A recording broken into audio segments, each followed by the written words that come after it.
All right, so we are now live. We'll be getting started in just a moment. We'll allow about another 2 minutes, 3 minutes for everybody to get in.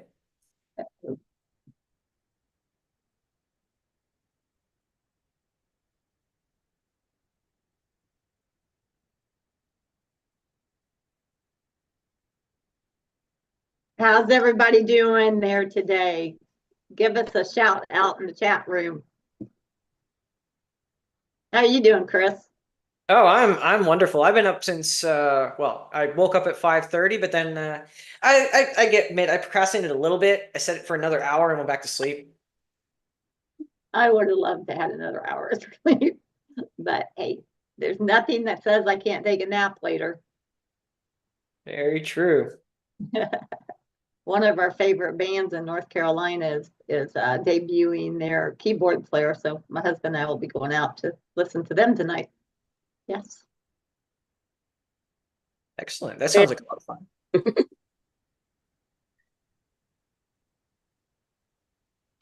Hey Chris, can you like kick out that note taker? I have no idea why that's there and I did not turn that on. Yeah, the note taker. I thought you just wanted to take notes, but that's No, I don't even know like I have no idea how that got there.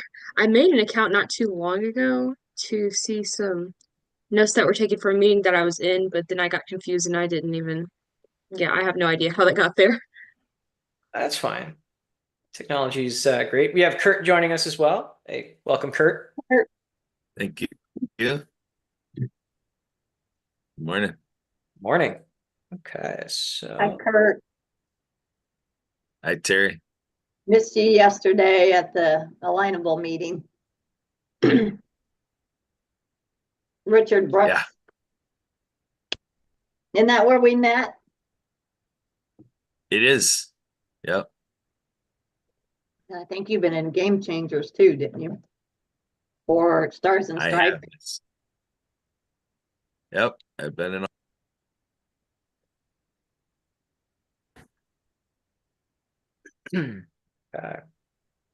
I know we got 2 more people trying to get in right now. They just text me.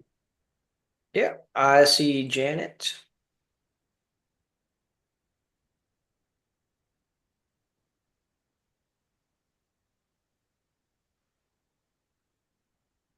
Oh, I haven't seen Janet in ages.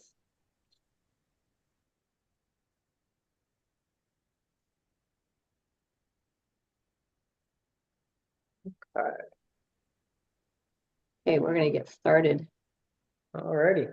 soon. Well, Chris, why don't you tell everybody what you're going to be talking about? Give them a little bit of a teaser. Oh, a little bit of the teaser is I am going to be talking about the 5 main stations of procrastination. And as we all know, the station is not the final destination. So that's what I'll be going into today a little bit.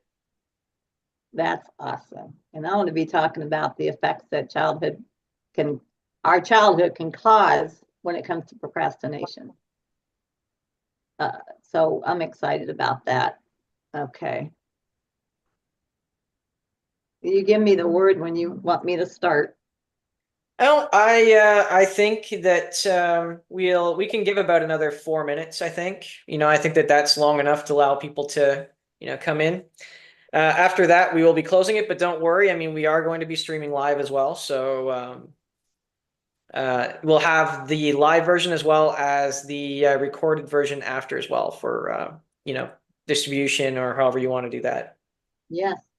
Okay, so I've got a question and you can put it in the chat. Who in here has all their holiday shopping done?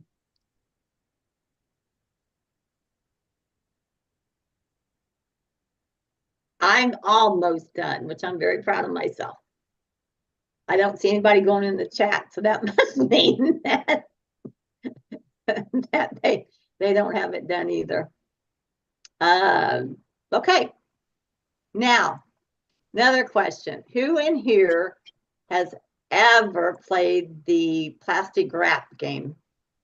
The Christmas plastic wrap game? And I see this is what happens with my sisters.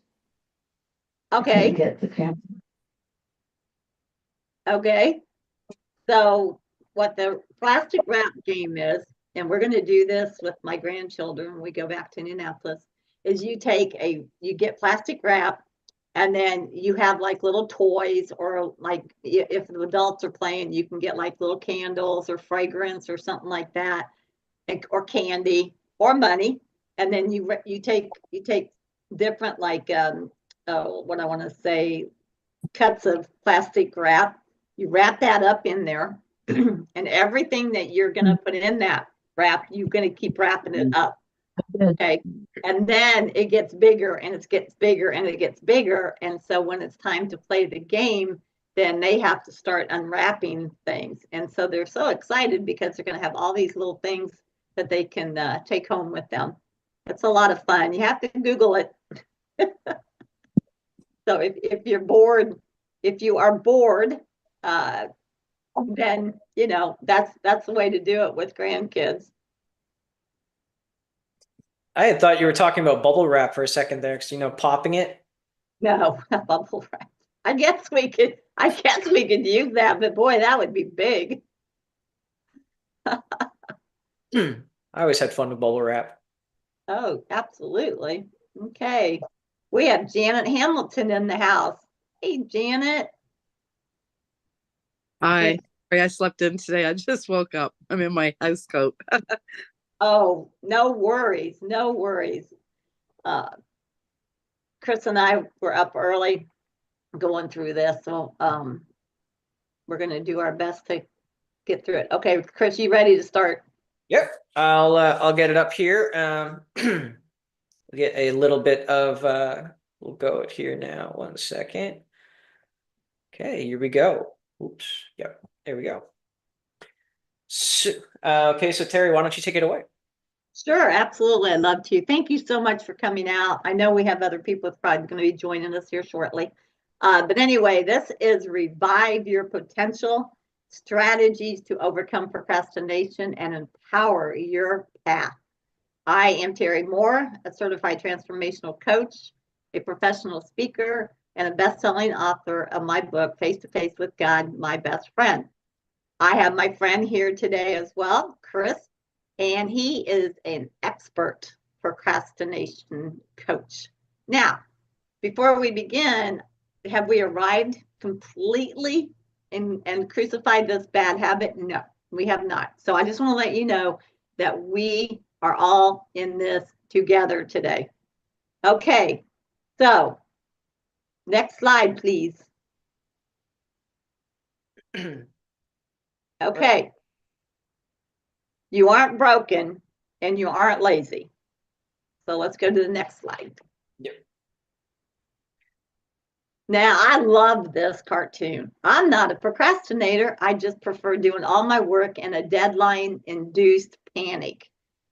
If this is you, then put it in the chat, because we're going to be really real today.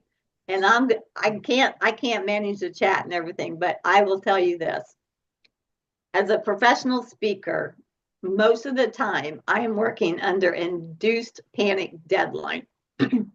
I do that for several reasons. One, because I can't remember a lot of things as you get older. So I do this speaking engagement like the day before. That's when I plan it and execute it and practice.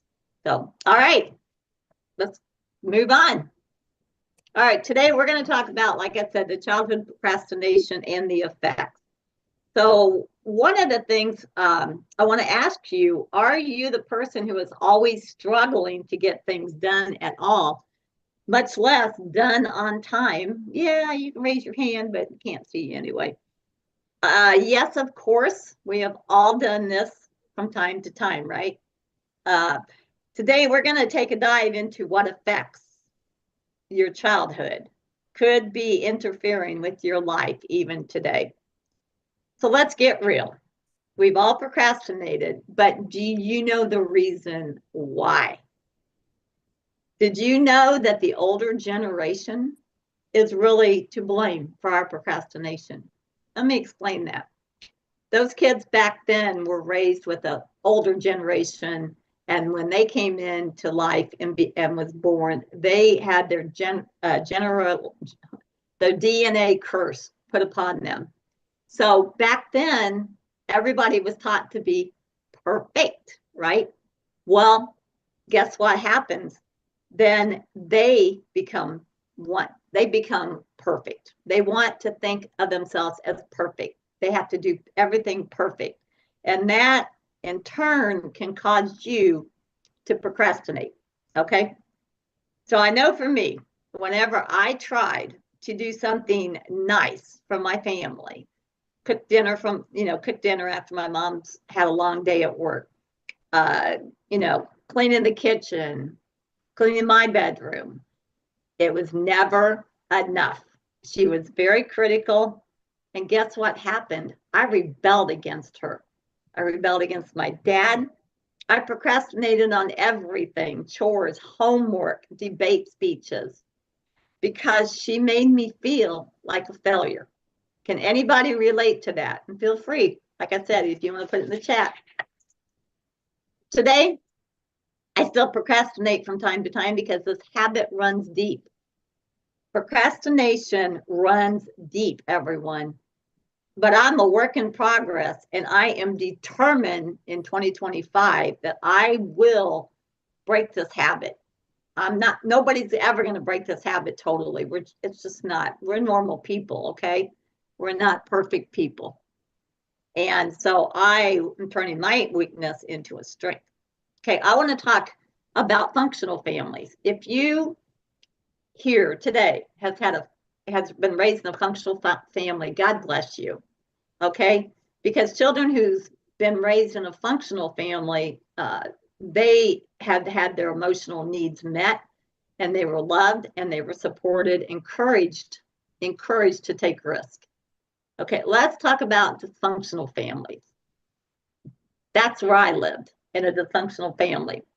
So if you grew up in a family where love was earned and where love was earned and support in short supply, you're more likely to assume that any failures reflects your flawed status as a human being. This is not true. But I want to share a true story about how our childhood procrastination can affect us today. My dad was always telling me, you need to go to bed. You need to get your rest. You need to get up in the morning. I don't want to have to come and wake you up all the time. Well, guess what? My husband at night, he goes to bed separately because I'm a night owl. He says, you need to go to bed.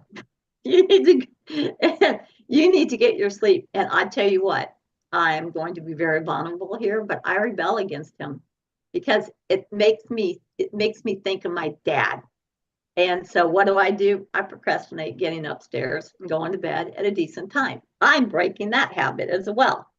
So there are emotional ties to childhood procrastination in so many ways, so many emotional ties, but I just can't get to them all today. So the next one is children who weren't allowed to express negative emotions may procrastinate to avoid feeling anxiety or stress. Anybody can relate to that one? The other thing is too, if parents were dismissive of struggles, like just get over it, the child might not have learned healthy ways to face challenges. Okay? Back in the old generation, just suck it up. Be a man, be a woman, get a backbone. And you know what? Sometimes that can cause us, when we do mess up, to feel like a failure. Children who lived in a dysfunctional family felt like they had to be the perfect child, often develop avoidance behaviors when facing potential failure. Emotional neglect can lead to difficulty in identifying and processing feelings like around the task that they're supposed to be doing. These are big ones now, so please pay attention. Last-minute parental demands can create a pattern of rushing and emergency mode working. Wow, that was a big one for me. Another one, children praised only for achievements may tie their worth to performance, making tasks feel threatened. Wow, that's another big one. Those who had to be perfect to receive love often develop paralyzing perfectionism. That is a huge one. Harsh parenting can create fear-based avoidance patterns. I had some harsh parents. I can still see today that I can create that fear-based avoidance pattern. So we just have to work on getting that changed. Thank you, Janet, for your chat there. If help seeking was discouraged, asking for support with challenging tasks become difficult.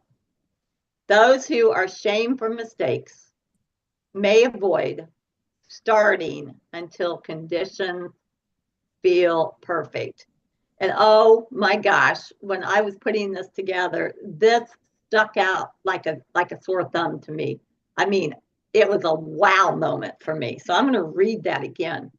Those who were shamed for mistakes may avoid starting until conditions feel perfect. Let's go to the next one. Survival mode. Thinking from childhood can interfere with priority setting. Survival mode.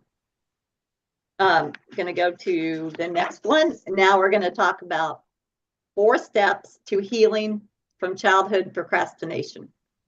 Number 1, and I know I'm going fast because this is an hour workshop, but like he said, it's going to be on YouTube and you're going to be able to stop and take notes and so forth.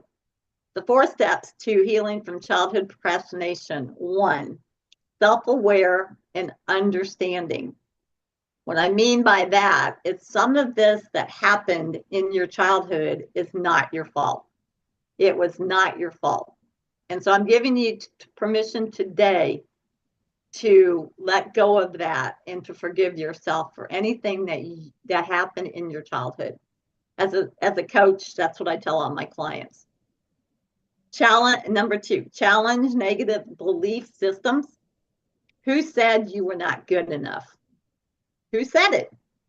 You know, I had 13 people telling me I was not good enough. So think back and journal the scenarios. Think about who it was, where you were located, or what, you know, where you were at the time. And then how did it make you feel? How did that person or circumstance make you feel? Number 3, break task into micro steps. If you are a procrastinator, you need to approach this with a non-threatening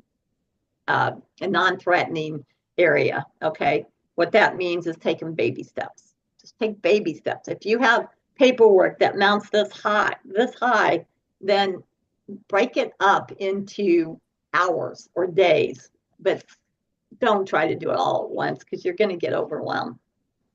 Build consistent and gentle accountability. Hire a coach. Keep a daily to-do list in front of you every day. I work with so many people that they keep their to-do list up here. It's not going to work for you. It's just not going to work. So remember, healing is a journey. Be patient with yourself and kind as you work through these steps. Now we're going to talk about self-esteem. Fear of failure, lack of motivation, and feeling overwhelmed can really take down your self-esteem. So let's talk about fear of failure. When the fear of not being good enough runs deep, we might avoid starting tasks to protect ourselves from potential disappointment. This often connects to past experiences where failure led to harsh judgment or criticism. Anybody relate to me on that one? That's how I lived my childhood pretty much and into my adult life. Number 2, perfectionism anxiety. Oh, the need to do everything perfectly can be paralyzing. It will keep you in that stuck mode where you know, as a coach, Chris and I want to see you reach your highest potential, but sometimes if you're living in that kind of area, you can't do it. Rather than risk doing something imperfectly, we might put it off indefinitely. Ugh, have we done that before? Yes. This often stems from environments where only perfect results were praised. Number 3, overwhelming sense of pressure. When tasks feel too big or expectations too high, the emotional weight can trigger avoidance. This is especially true if we don't learn healthy ways to break down big challenges in our early years. Number 4, fear of success. Sometimes we procrastinate because success brings change and new responsibilities that feel threatening. This might connect to experiences where achievement led to unwanted attention or increased pressure. I have to be honest with you. I had to work through the fear of success. When I became a coach and a speaker and an author, I really feared success because I knew that it was going to be pulling me out of my comfort zone and it's going to bring big changes. I don't feel that way as much anymore, but I still have to work through it from time to time. Okay, number 5, need for control. Procrastination can be a way of asserting control when we feel powerless in other areas. This often relates to early experiences where we had little autonomy or felt overwhelmed by others' demands. Big one. Number 6, low self-worth.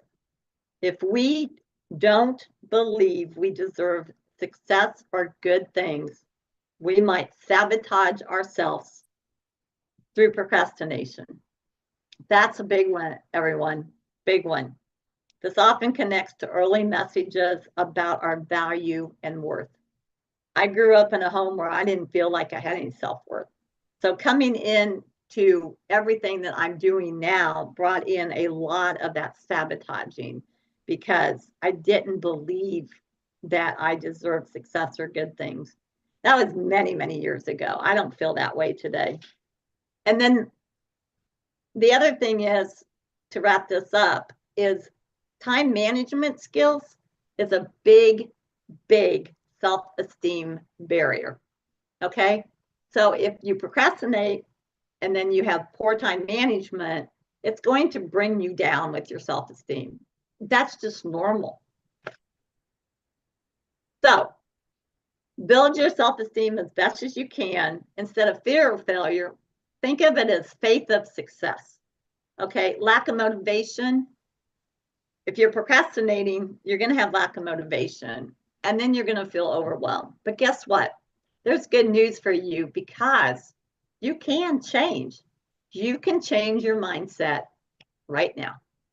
Okay, so now we're going to move into the final area for me, and that is boundaries.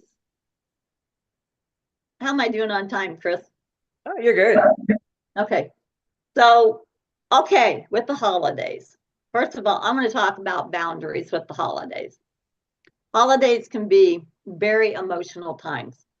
We've lost family, you know, we've lost maybe a pet, we have been sick, we have so much on our plate. We're trying to get to, you know, the Christmas shopping, the Christmas cards, we're trying to wrap presents, we're going out of town, we got to get packed.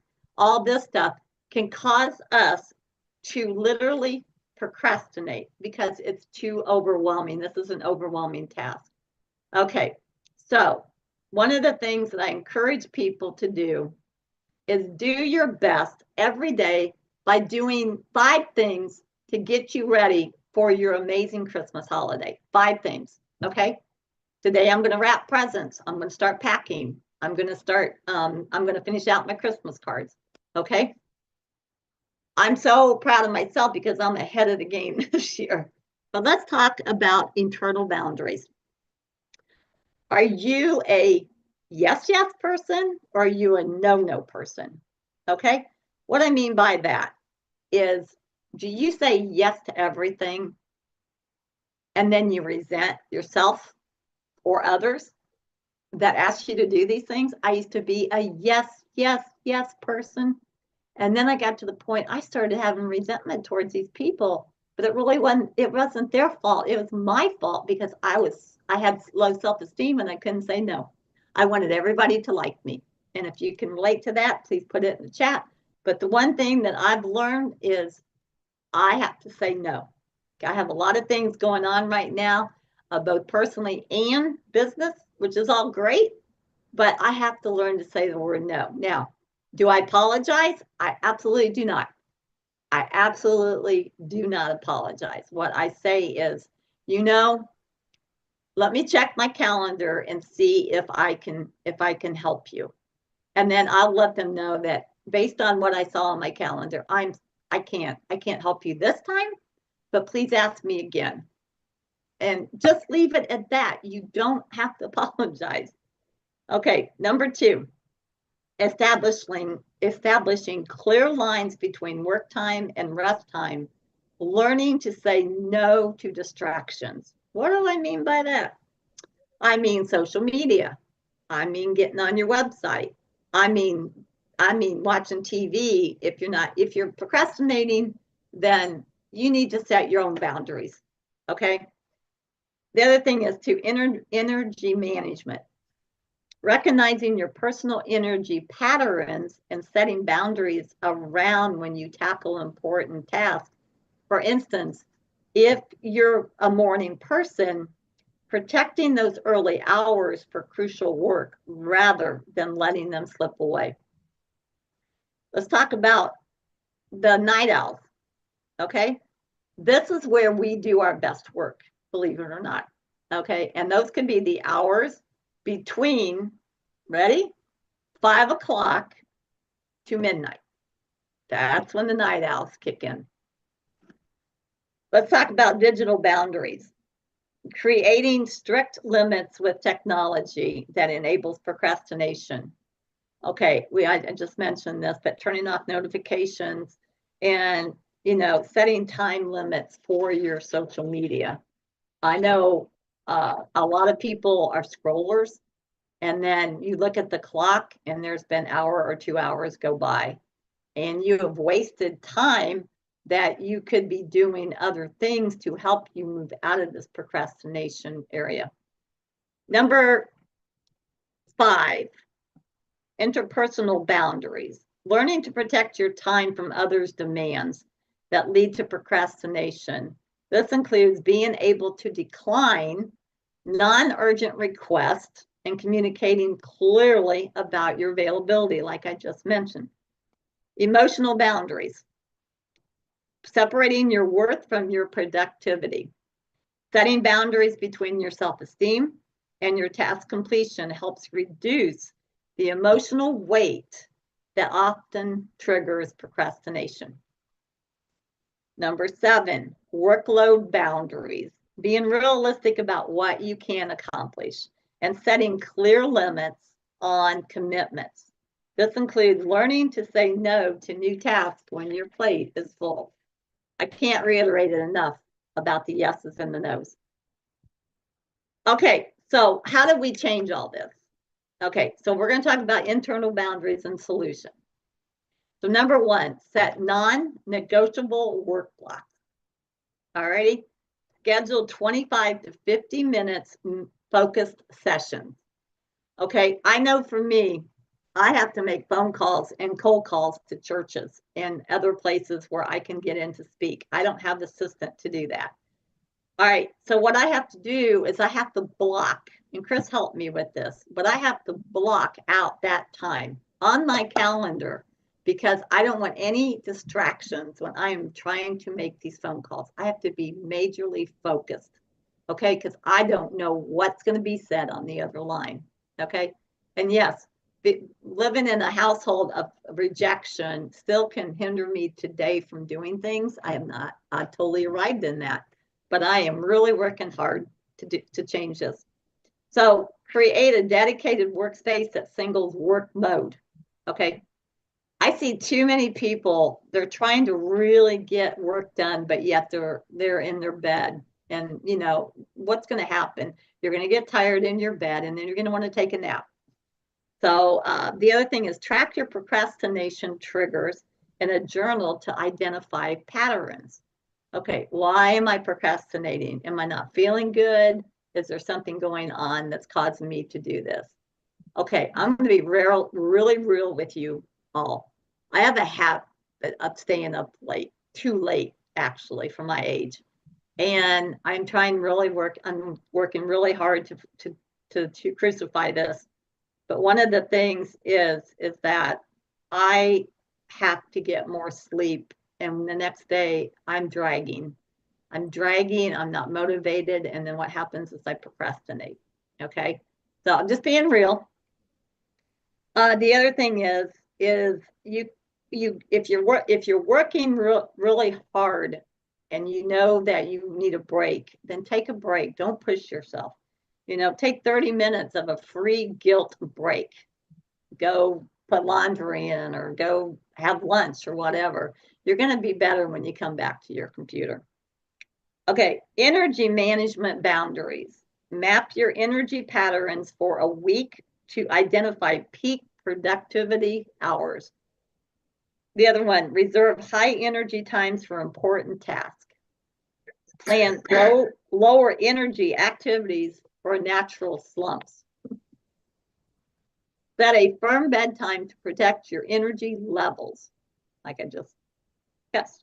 Create morning and evening routines that support your energy. In this day and age, we're all over the place. You know, we might go to bed 11 o'clock at night and get up at 6 o'clock, or we might go to bed at 9, and we got to get a routine going. The other one is digital boundaries. Use apps like Freedom or Forest to block distracting websites. Set up separate work and personal profiles for your devices. And then the other one is emotional boundaries. Practice self-compassion when tasks feel overwhelming. Separate your identity from your productivity. Challenge perfectionist thoughts with realistic standards. Create a done list instead of just a to-do list. I love it when I have my long to-do list, and when I get something done, I get to mark it out with a magic marker. It just is so freeing. So I would suggest you try that. Okay, workload boundaries. Let's talk about that and we'll wrap it up. Before saying yes, wait 24 hours for non-urgent requests. Okay, this is going to help you turn into that no person, or I can't do it, or not at this time. Use the and set regular times to review and adjust your workload is vitally important. Maintain a not now list for future possibilities. And finally, recovery boundaries. With schedule breaks, like I said earlier, schedule breaks. Make sure you're not working through the day and not taking breaks. Create a clear start and end times to your day. So what I do, and I don't do it every day, I got to be honest, but what I try to do is say that you go to bed at 11 o'clock, okay? 11 o'clock at night. Then you need to list 11 things on your to-do list that you're going to get done the next day, okay? If you go to bed at 8 o'clock, guess what? You only have 8 things you need to list. If you go to bed at midnight, well, you get 12 things that you need to list for the next day. This has really helped me, because when I come back into my desk in the morning in my office, I know what exactly I'm going to be doing. I don't have to think. And you know, one of the things that I really push hard with my clients is you have got to take your weekends and relax and recharge, and not be a workaholic like so many of us entrepreneurs are. And the next final thing is, have fun, enjoy life, and just relax because once you overcome this procrastination habit, your life's going to be a lot different and you're going to have a lot more room to soar. So I have a special offer for you and only attendees today, but I offer a vision coaching session. It's 90 minutes and it is called Alive and Thrive in 2025. And this is where I help you define your strengths, your weaknesses. We're going to set goals. I'm going to teach you how to do really positive affirmations where your mindset can shift at any moment. And it's got other things to do too, but for the sake of time, I'm not going to do it. But my vision coaching session is normally $140, and today I'm offering it for you and you only for $89. And I want to let you know that this does book up quick. So I would love to help you launch into 2025 in a great and powerful way. Thank you. Excellent. Thank you so much, Terri. You know, those are some very good points, and we're going to get into some of those points a little bit deeper, but we're going to get into that right now, actually. Let me just give a little bit of a background on myself. So I am a certified procrastination coach. Some people, find that a little confusing. Do I help people procrastinate better, or do I help them get over procrastination? Excuse me. But actually, it's a little bit of both, depending on how you look at it. I've worked with many actual programmers that actually schedule things on purpose to ignite that crisis maker, and I'll go into that in a second. It's like what Terri was saying. Sometimes using that to your advantage, it spurs additional creativity and additional energy to actually push you through and get things done. But without further ado, I will start sharing again as well, so we can get into it. So I break it down into 5 different stations of procrastination. There's literally hundreds, if not thousands, maybe, of little hyphenated, categories or stations that you could actually find yourself in. But I've, for the sake of simplicity, I've narrowed it down to 5, and these 5 are generally, we're either in 1 or 2 of these at any given moment. We're never really in multiple, but we'll go over those now. And just remember too, this station is not the final destination. It's somewhere where you sometimes stop to just move forward to where you're going to next. So what's your station? I mean, we have the perfectionist, which we went over a little bit before, always looking for the right time, maybe the right place. Everything needs to be perfect. It could be fear of failure, again, fear of success. Terri did a really good job of going over those.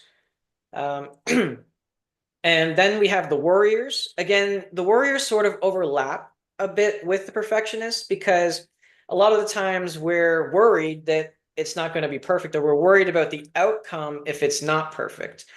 Another example I like to give with the worriers personally is if it's Saturday morning and you have to go out and cut your grass. Well, you might wake up and say, well, what if it rains today? Oh, sunny outside. Okay, well, what if my lawnmower doesn't have gas? Oh, you're always prepared. You have gas. What if my neighbor doesn't like the noise? It's 8 o'clock in the morning.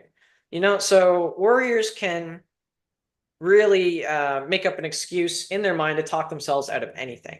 And I mean, I'm guilty of that quite a bit, actually. Next up, we have the dreamers. So we have the dreamers are the ones that have the visions. They've got big plans. They enjoy planning things, enjoy building things. But we often get, lost in the execution of those dreams and those visions. And that can be because either the process of creating and thinking about it is really fun, right? But when you go and you actually start doing it, it's, oh, I have to do this, this, this, and this, and it becomes, boring or, arduous. And the other reason is sometimes you just don't know how to get going. So, you have this big plan, but you have absolutely no idea how to go about it. So you put it off because you don't know how. The next one is the crisis makers. I think that most of us can relate to that in school. We always did things at the last minute. I've actually got my own crisis maker story, which kind of led me to this line of coaching. During my last 2 years of high school, we had to do 12 art projects, and I wound up doing all of them in a span of about 8 hours on the Sunday night, the Monday before we were supposed to have a mock art exam. And the interesting part of this story is actually that that worked out really great for me and gave me a little bit of a God complex, and just empowered me to move forward and pull a rabbit out of my hat every time I thought that I didn't need to prepare for something.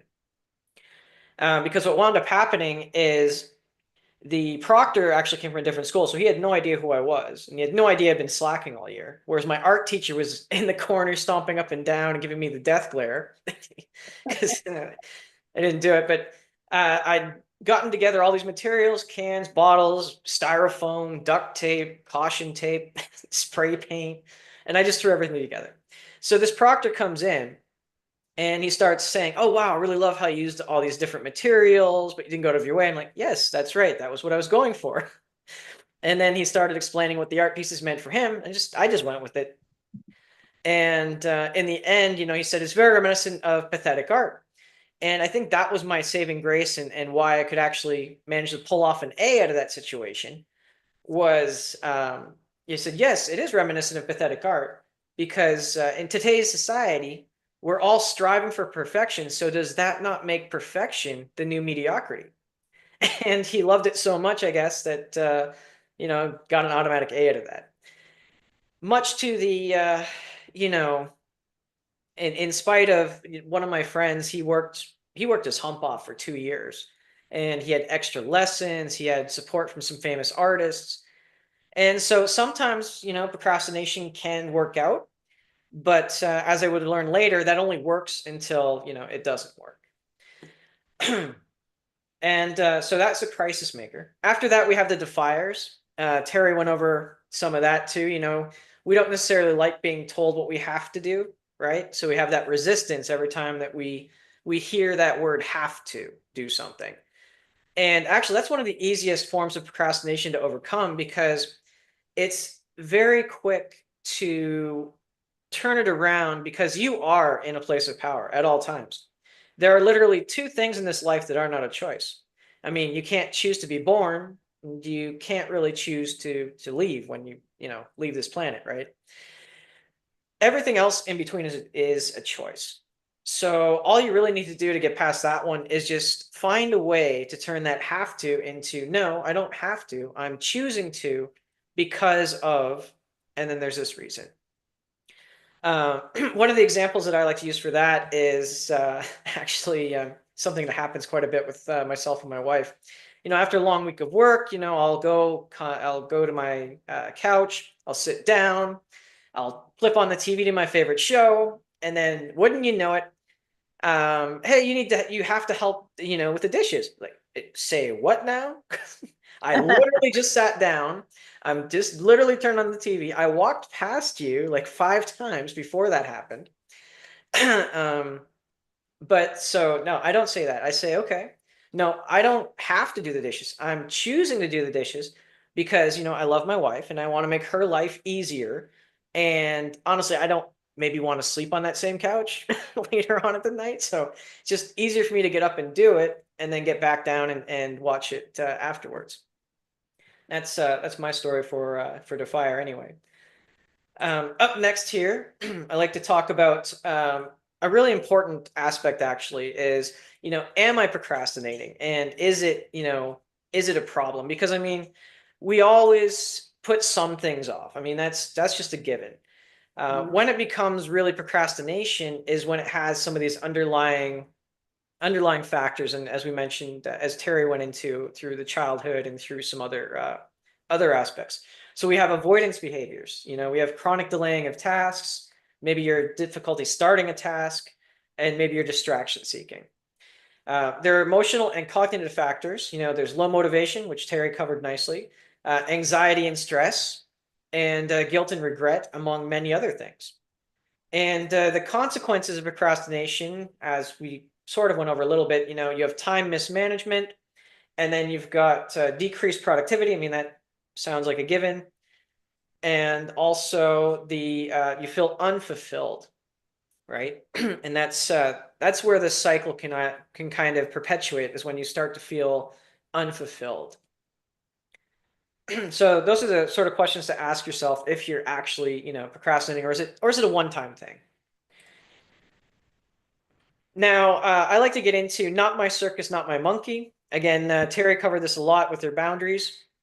I like to talk about boundaries a lot as well, but more in terms of, personal care and self-care, because that is one thing that so many of us do procrastinate on. And, it leads to burnout. You get a state of exhaustion, can be caused by prolonged stress.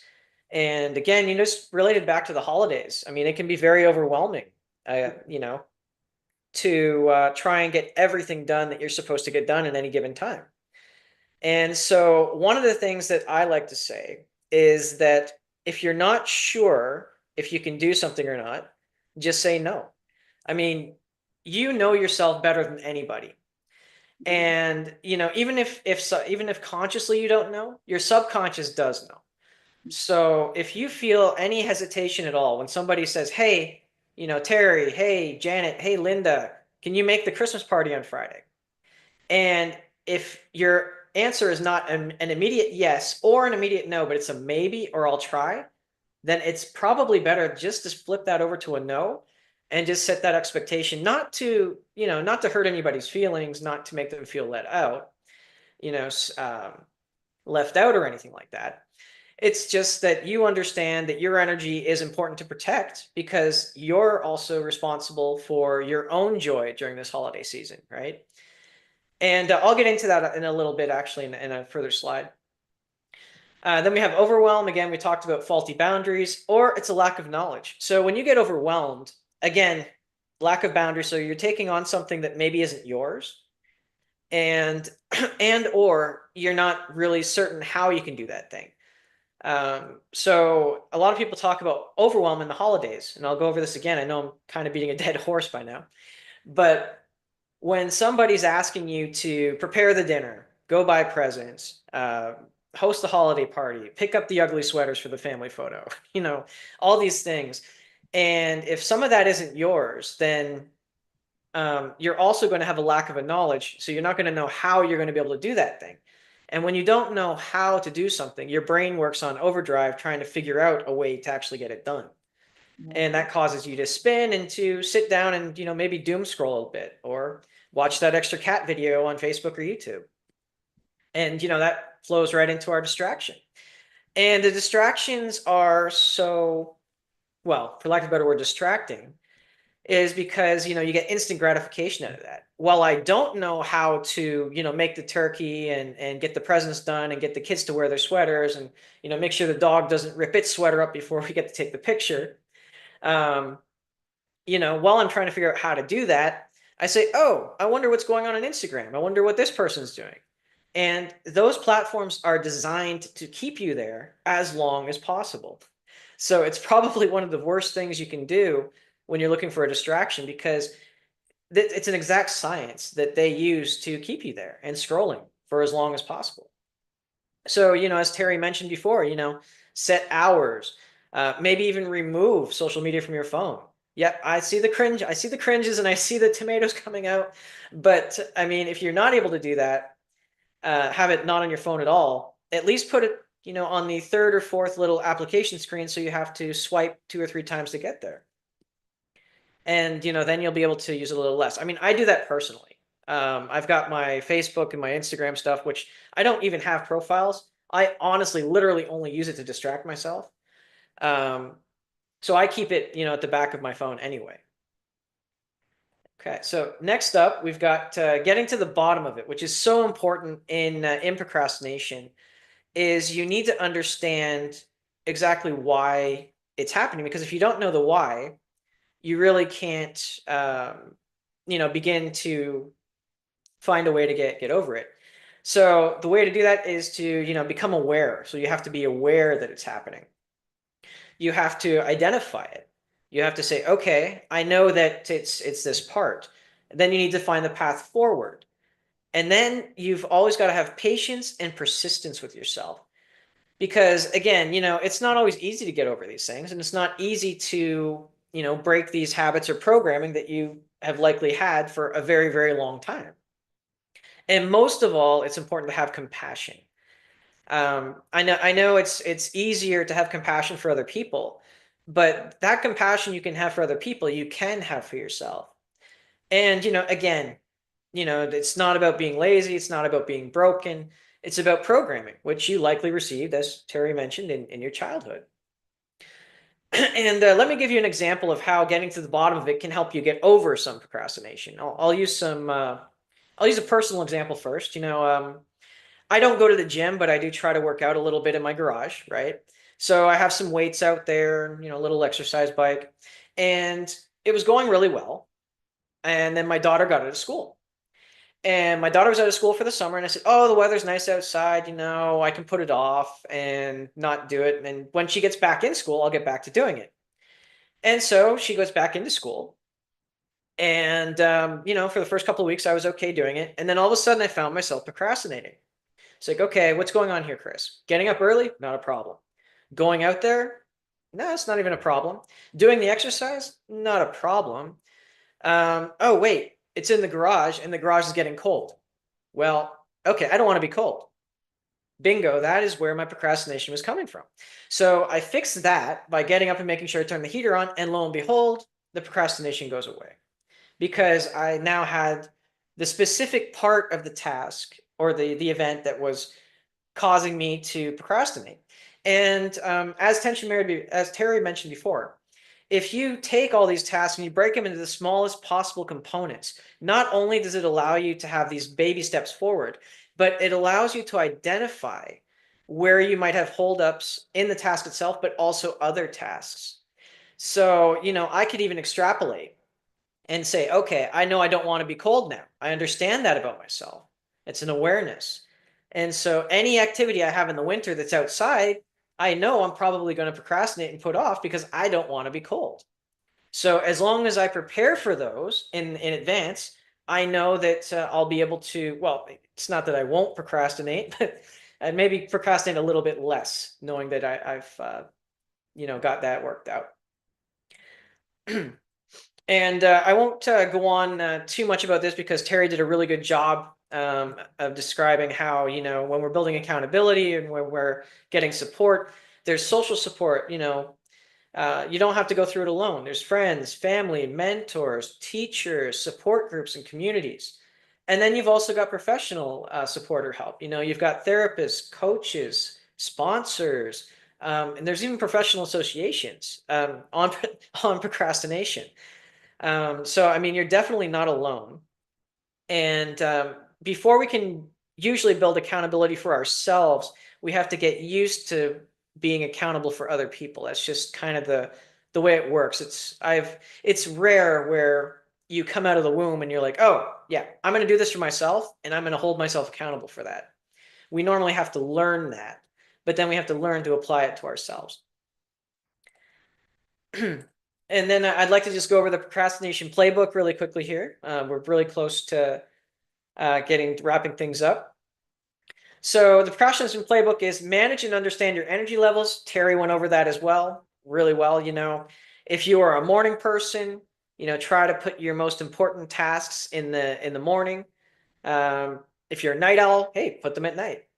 And just understand and manage those. Now, what goes along with that too is managing your negative energy exposure and your emotionally draining exposure. So if you know that you have a really important task, but it's going to emotionally drain you first thing in the morning, don't do it first thing in the morning because you'll be setting yourself up for, just having the rest of your day, you're going to be dragging your feet. Now, there's a few ways to deal with this, right? Because you have energizers as well. You've got tasks and things that you do that energize you. So one of the things I personally do is if I have something I know that I need to do that I really don't want to do, I try to have, a 10-minute or a 15-minute block in front of that where it's something that I actually like to do and it actually gives me energy. And then I'll do the thing that, kind of drains me. And then I'll try to have something else afterwards that will energize me afterwards, because that is so important. because if you're drained, you're not giving your best. And if you're not giving your best, again, as Terry mentioned earlier, with those outcomes, if it didn't come out like you expected to, you could have the shame, the guilt, and then the next time you have to do something like that, it's not necessarily you'll be consciously thinking about that, but it gets locked back there in the subconscious under that list there. Again, here we have diminished distractions. Again, Facebook, Instagram, your cell phone. I literally have 750 calendar notifications every 30 minutes. So, maybe mute the notifications. But most importantly is choose a system which works for you. It doesn't matter if you're working with friends, parents, coworkers, teachers, coaches. There is no one system that is going to work for 100% of people out there. So, don't be afraid to mix and match. And also don't be afraid to tell your friend, parent, teacher, sponsor, coach, therapist, whoever you're working with. Don't be afraid to say, what, I don't feel this. This really isn't working for me. Could we try something else? And I think that's something that tends to happen in coaching and therapy as well, is that, sometimes we come up with these systems, but we don't really stop to think that, oh, well, it's not working for me, then, there's something wrong with me. Well, no. This is often attributed to Einstein. You cannot judge the abilities of a goldfish or the overall aptitude of a goldfish by its ability to climb a tree, right? So you're going to throw the goldfish into a pond. You're not going to throw it into a tree. Well, I hope you wouldn't. So just remember that, and that there is always a system out there for you as well. Now we get into the some benefits of overcoming procrastination. So we do have some benefits here. Again, you have improved communication and relationships, because that does lead to more respect, because you get things done when you say you're going to get them done. You become a person of your word, right? And improved confidence and self-esteem. When you do things and you get them done when you say you're going to get them done, that just naturally builds up your self-esteem. And then you've also got improved overall health, mental and physical health. But I'm going to pass this over to Terry for a second to go in a little bit on that as well. Sure, thank you. When we are procrastinating, okay, it like Chris said, it will drain us, and we start beating ourselves up, okay, like, oh, you are so stupid, you should have gotten this done, or you should have got that done. And what happens is, every time that we feed those thoughts into our mind, it's taken, believe it or not, it's taken our health down with it. Because if you are struggling and holding on to resentment or bitterness or resentfulness towards yourself for not getting things done, it stays in your liver.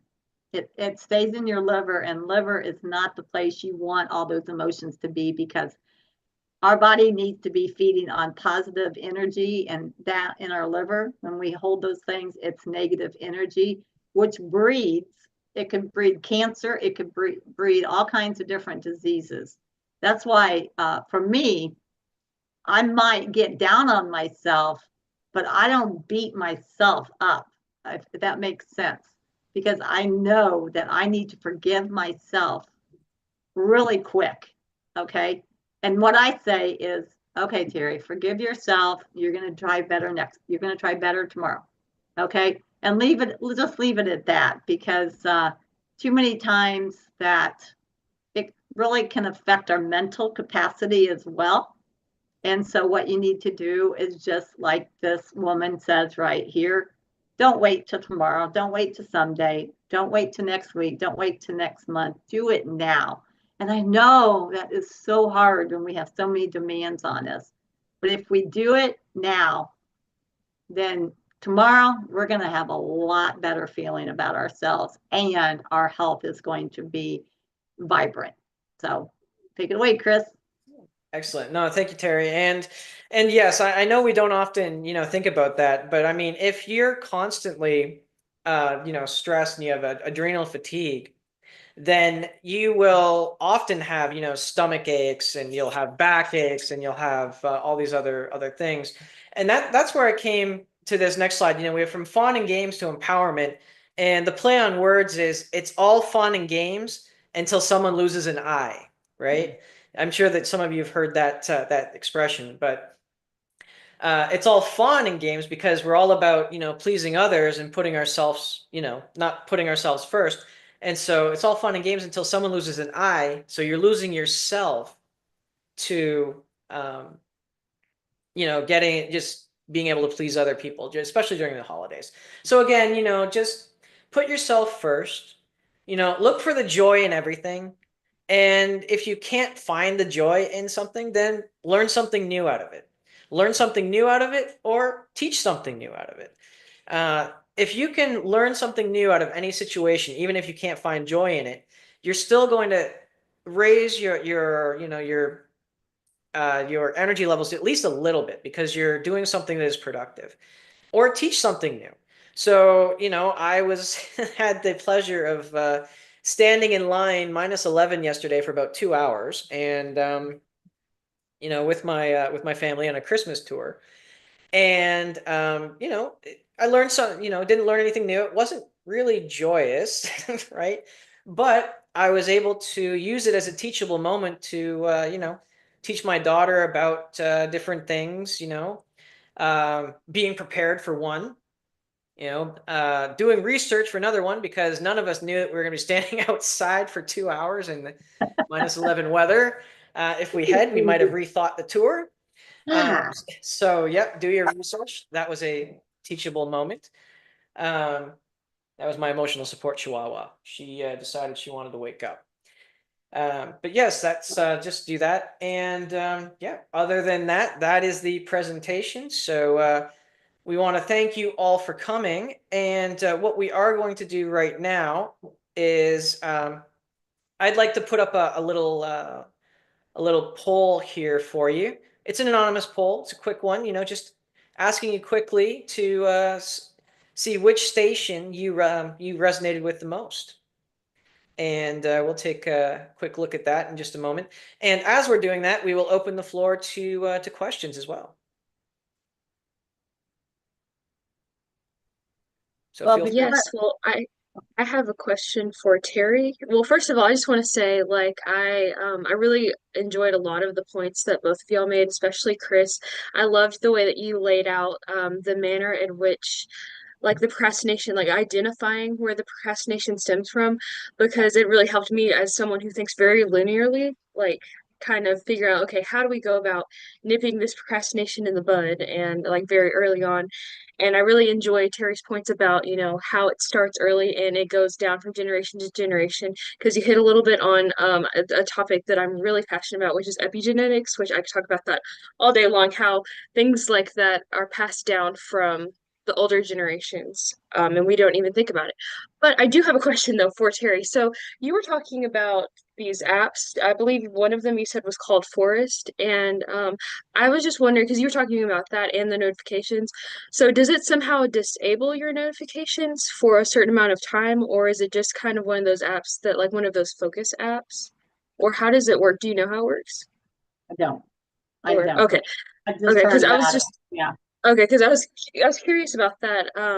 Do you know how it works, Chris, by any chance? I know you're like very techie. I'm not 100% sure how it works. My understanding is that it just, helps filter out those notifications, choosing which ones you actually want to get. Okay. Yes, because that sounds like a great idea, especially if you're always getting notifications, but you don't want to turn off your phone, in case you have phone calls coming through. So I was Yeah. just wondering about that. Thank you. Yeah, definitely. Thanks, Meg. And by the way, everyone, Meg was the one that put all of our slides together. And I thought she did a fabulous job. So thank you, Meg, for being our assistant. Thank you. Thank Anyway, you. so who else has a question for us? I have comments. Okay, Janet. This really designed for me. And what Meg just said is actually in alignment with me as well. It's so needed, and I think I have every single one. So yeah, I'll be definitely reaching out. Thanks, Janet. Thank you. Okay. And also for anyone who's interested, I dropped the link in the chat for Chris's his quiz on his website if you want to figure out which one you are. And I love that quiz so much. So definitely look in the chat for the procrastination personality link. Some of us may be scared to even take it, but it's going to help us to understand more about ourselves. I'm taking it. I know that. Okay, anyone else? No, we've gone over a little bit. We apologize for that. We didn't get started on time. But anyway, anyone? Okay, well, I made a boo-boo. So I just want to go back to this. I said that my vision coaching pack session for 90 minutes was $89. It's actually $69. So it's a great price. It's a great deal. I'm not cutting any value off of it. It's just something that I like to do at the end of the year to make sure that people are thriving in 2025. So I put all the information in the chat. So please reach out to me, get it scheduled, and we'll move on from there. Take it away, Chris. Oh no, yeah, and I just like to say that for all the people that joined us live today, my book is actually coming out before Christmas. So if you would like to get a copy, I'll send out a quick email after, and you can give me the best address to send that to. Other than that, I think unless you have anything else to say, Terri, we'll wrap up today and let everybody get back to what they were doing. The only thing I have to say is be strong through the holidays, because when I talked about self-esteem, you might have relatives that you'll walk in the door. Well, I'm going to give you an example real quick. I have a client that I've been working with, and she went to her first holiday with her mother-in-law. And I had not got her very far in my coaching, but she walked in, and her first thing her mother-in-law said, "Oh, is this the way you always wear your hair, bright red?" And stuff like that. Well, and then when the husband left, she said to her, "I don't think you're a good fit for my husband." So it knocked her down. But again, I'd only been with her for a couple sessions. So when she came back to me, I built her up. Well, then Christmas time rolled around. Let me tell you something. That woman was strong, and she did not take anything from that mother-in-law at all. And so that's what we have to work. If you have parents or relatives that that could probably make you feel unworthy, you just hit that delete button like you would on a remote. Delete, delete, delete, and walk away going, "I love and appreciate myself anyway." There you have it. So we hope everyone has a Merry Christmas. Janet is wanting to contact information. So we'll put it in the chat real quick, Janet. Yep, we'll put it Mine's in there, but I'll go straight to Janet. I know what I did. I think I put the right address in. Okay, no final questions? Don't turn it off yet, Chris. all right. Well, we'll stop that then. And, thank you all for tuning in. And, Merry Christmas, Happy New Year. And goal